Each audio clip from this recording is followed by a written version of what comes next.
আসসালামু আলাইকুম বন্ধুরা। আজ আমি আপনাদের আলোচনা করব সবচেয়ে ট্রেন্ডিং একটা ইবুক নিয়ে, যেটা মোহাম্মদ দ্য আলটিমেট লিডার এর লেখক ডক্টর দাউদ আব্দুল ফাত্তাহ বাসলার। চলুন বইটি সম্পর্কে জেনে আসি। বইটি গার্ডিয়ান পাবলিকেশন, প্রথম প্রকাশ হয় 1 নভেম্বর 2022 সালে। এখানে সূচিপত্রে আছে দুনিয়ার বুকে সবচেয়ে প্রভাবশালী ব্যক্তি, নবীজির বৈচিত্র্যময় নেতৃত্ব, পশ্চিমা মানদণ্ডে নেতৃত্বের গুণাবলী, নবীজির ব্যবস্থাপনা নীতি, দ্য আলটিমেট লিডার। সম্পূর্ণ বইটি 144 পৃষ্ঠায় বিভক্ত হয়েছে। চলুন আজকে আপনাদের সূচি নম্বর 1 থেকে শুরু করি। দুনিয়ার বুকে সবচেয়ে প্রভাবশালী ব্যক্তি।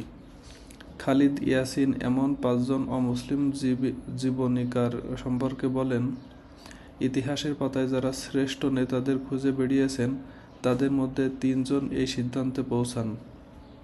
মানব ইতিহাসে সর্বাধিক প্রভাবশালী ব্যক্তি মুহাম্মদ সাল্লাল্লাহু আলাইহি ওয়াসাল্লাম ছাড়া আর কেউ নন।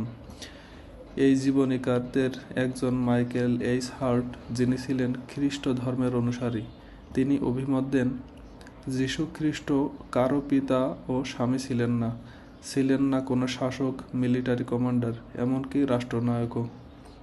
তাই তিনি আমাদের জন্য পূর্ণাঙ্গ আদর্শ হতে পারেন না। অন্যদিকে মুহাম্মদ আধ্যাত্মিক দিক থেকে যীশু খ্রিস্টের মতোই প্রভাবশালী হওয়ার পাশাপাশি রাজনৈতিক নেতা হিসেবেও সর্বকালের সবচেয়ে প্রভাবশালী নেতাদের তালিকায় স্থান পাওয়ার যোগ্যতা রাখেন। রাসূলুল্লাহ সাল্লাল্লাহু আলাইহি ওয়াসাল্লাম পার্থিব ও আধ্যাত্মিক উভয় ক্ষেত্রেই নেতা ছিলেন। এটা আমাদের মূল চাবিকাঠি। এই দুইয়ের সমন্বিত নেতৃত্বেই পৃথিবী আজ বড় বেশি প্রয়োজন। যদিও খ্রিস্টানরা হার্টের পছন্দের তালিকায় প্রথমে মুহাম্মদ সাল্লাল্লাহু আলাইহি ওয়াসাল্লামের নাম দেখে অবাক হতে পারেন, কিন্তু তিনি তার পছন্দের কারণ দেখিয়েছেন।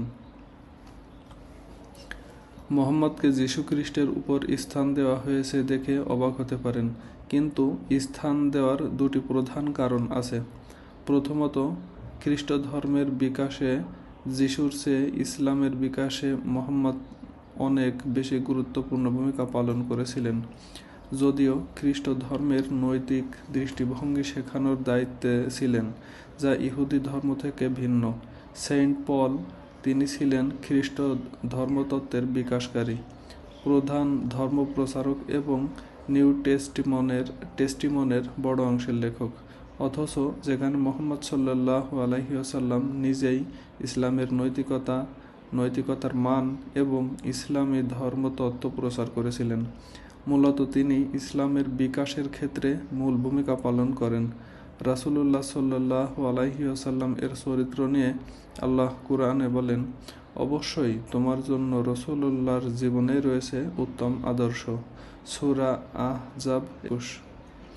আল্লাহ আরও বলেন, কেন তোমরা মুহাম্মদকে আদর্শ হিসেবে নাও না এবং অনুসরণ করো না?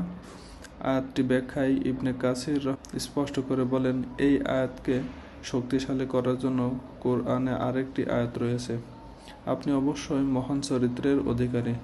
আয়েশা রাদিয়াল্লাহু তাআলাকে একবার রাসূলুল্লাহ সাল্লাল্লাহু আলাইহি ওয়াসাল্লামের বৈশিষ্ট্য সম্পর্কে জিজ্ঞেস করা হলে তিনি উত্তর দেন, রাসূলুল্লাহ সাল্লাল্লাহু আলাইহি ওয়াসাল্লাম এর চরিত্র ছিল কোরআন। তার জীবনের প্রতিটি কর্মকাণ্ডই ছিল পবিত্র কোরআনের বাস্তবিক প্রতিচ্ছবি।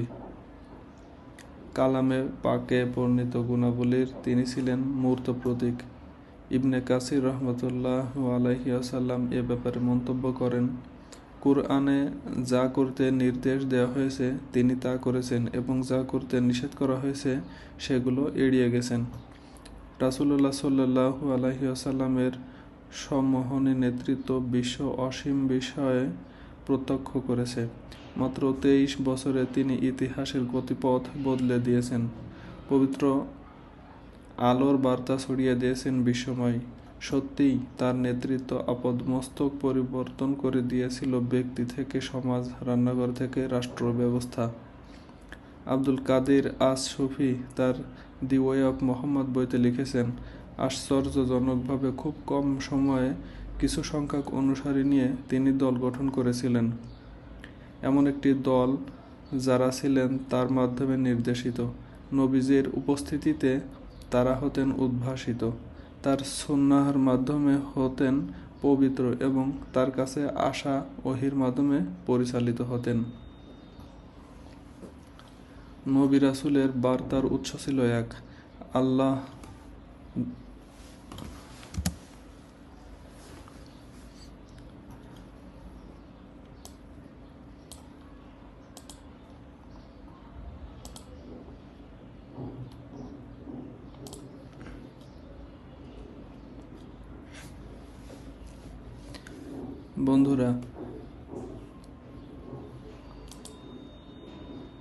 বন্ধুরা, মুহাম্মদ সাল্লাল্লাহু আলাইহি ওয়াসাল্লাম দ্য আল্টিমেট লিডার এই বইটিতে জানেন আপনারা অনেক পৃষ্ঠা আছে।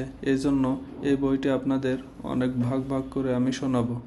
সুতরাং আজ আমি আপনাদের শোনালাম দুনিয়ার বুকে সবচেয়ে প্রভাবশালী ব্যক্তি, এইটুকু আপনাদের বিস্তারিত জানালাম। এর পরবর্তীতে আছে নবী রাসূলের বার্তার উৎস ছিল এক। এই অংশটুকু আপনাদের পরবর্তী দিন শোনাবো। ধন্যবাদ। পরবর্তী অংশটুকু জানার জন্য অবশ্যই চ্যানেলটি সাবস্ক্রাইব করে রাখবেন।